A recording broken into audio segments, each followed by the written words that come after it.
व blood related जो disorders होता है ना, इनको हम लोग दो टाइप में सोच सकते हैं, दो टाइप का बीमारी होता है। कोलकाता नारायणा अस्पताल के सहयोग से धनबाद के नारायणा हेल्थ के एक समूह ने धनबाद में आउटरीच ओपीडी कार्यक्रम शुरू किया है। बता दें 11 जनवरी से ओपीडी की शुरुआत की गई है। यह ओपीडी धनबाद के स्टील गेट के श्रुति मेडिकल्स में हुआ है। धनबाद में हेमटोलो, ओनको और पोल्मोनोलॉजी को लेकर यह ओपीडी कार्यक्रम शुरू किया गया है। इसका उद्देश्य धनबाद और इसके आसपास के क्षेत्र के उन रोगियों को गुणवत्तापूर्ण स्वास्थ्य देखभाल सेवाएं प्रदान करना है जो रक्त विकार रोगों और पोल्मोनोलॉजी रोगों से पीड़ित है। आउटरीच ओपीडी कार्यक्रम मासिक आधार पर हर महीने के दूसरे शनिवार को श्रुति मेडिकल्स स्टील गेट धनबाद में आयोजित किया जाएगा।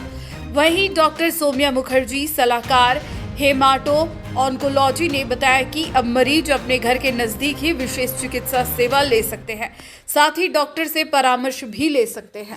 सर बताएंगे, कोलांचल की धरती पर आप कोलकाता से चलकर आए हैं और कोलांचल में बहुत सारी बीमारियां कोरोना के बाद देखने को मिल रही है। कौन सा बीमारी के लक्षण और क्या बताने वाले हैं? नमस्कार, हम सभी Narayana super speciality hospital Howrah से आए हैं और आज से हमारा यहाँ पर आउटरीच ओपीडी शुरू हो रहा है श्रुति मेडिकल में। तो मैं डॉक्टर संदीप जैन हूँ, पल्मोनोलॉजिस्ट, और हमारे साथ डॉक्टर शोमो मुखर्जी आए हैं जो हिमेटोलॉजिस्ट हैं। तो पहले पल्मोनोलॉजी की बात करें, ये फेफड़े से संबंधित बीमारियों के बारे में है। इसमें बहुत कॉमनली होता है लोगों को बहुत दिनों से खांसी होना, सांस की तकलीफ, बलगम आना, छाती में जकड़न का भाव, लंग कैंसर, खांसी में खून आना, इन सभी बीमारियों को हम कवर करते हैं। धनबाद में क्योंकि बहुत सारे माइंस है, बहुत सारे लोग माइंस में काम करते हैं और थोड़ा प्रदूषण भी ज़्यादा है, तो यहाँ पे लंग्स की बीमारियाँ होने की संभावना भी ज़्यादा है। और सबसे बड़ी दिक्कत है कि यहाँ पे बहुत लोगों को ये सिम्टम्स हैं पर किसी कारण से वो डायग्नोज नहीं हो पा रहे हैं क्योंकि लोगों में जागरूकता नहीं है कि कब डॉक्टर के पास जाएं।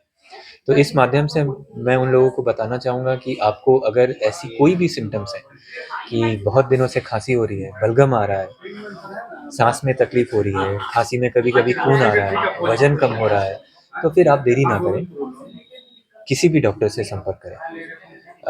मैं यहाँ पे आज हम लोग जब नारायणा हावड़ा से आए तो ये भी बताना चाहूँगा कि हावड़ा नारायणा में इंटरवेंशनल पल्मोनोलॉजी की सुविधा भी उपलब्ध है। वहाँ पे हम ब्रोंकोस्कोपी, थोरैकोस्कोपी जैसी जटिल टेस्ट भी करते हैं और उसके माध्यम से जो भी डायग्नोसिस पे आना है वो करते हैं। तो यही है कि आप में से किसी को भी अगर सांस संबंधी कोई बीमारी है तो उसे ज़्यादा दिन नेग्लेक्ट नहीं करना ही बढ़िया है। आप किसी भी चिकित्सक से मिलें या हमारे ओपीडी में आएँ और फिर जो भी यथासंभव इलाज होगा हम सभी वो करेंगे। धनबाद में सर किस तरह से सेवा देंगे लोगों को?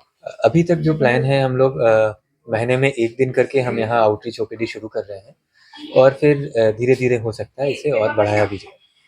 फिलहाल श्रुति मेडिकल से शुरू हो रहा है, फिर आगे देखा जाए। कौन सी बीमारी को लेकर आए हैं, क्या क्या लोगों को उपाय बताएंगे?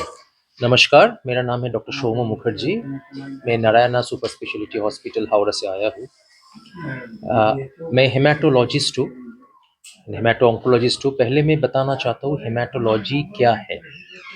ये एक साइंस है जिसमें हम लोग खून का जो बीमारी होता है उनका चिकित्सा करते हैं। तो खून व ब्लड रिलेटेड जो डिसऑर्डर्स होता है ना, इनको हम लोग दो टाइप में सोच सकते हैं, दो टाइप का बीमारी होता है। एक है कैंसर ब्लड के, सेकेंड है नॉन कैंसरस ब्लड का बीमारी। तो जो नॉन कैंसरस ब्लड का बीमारी है, इसके अंदर जो आते हैं वो है डिफरेंट टाइप ऑफ एनीमिया व हीमोग्लोबिन कम हो जाना, थैलेसीमिया, जहाँ पे छोटे बच्चे को हम लोग देख सकते हैं जन्म से कुछ दिन बाद से खून खून चढ़ाना पड़ता है, ब्लीडिंग डिसऑर्डर्स जिसमें खून बंद नहीं होता है, शरीर के हिस्सा से खून ब्लड आ जाता है, चोट लगने से ब्लीडिंग हो जाता है, ज़्यादा हो जाता है, एंड एप्लास्टिक एनीमिया, ये है खून का बीमारी जो नॉन मैलिग्नेंट है। और मैलिग्नेंट हम लोग देखते हैं तो ल्यूकीमिया जो ब्लड कैंसर होता है, मल्टीपल मायलोमा, ये भी एक टाइप का ब्लड कैंसर होता है, लिम्फोमा जिसमें बॉडी में जितना ग्लैंड्स होता है वो फूल जाता है, जिसका कैंसर होता है। तो ये जो खून का जो बीमारी होता है इसका इलाज सब होता है, सब मैं करता हूँ, हम लोग करते हैं, हमारा हॉस्पिटल में होता है।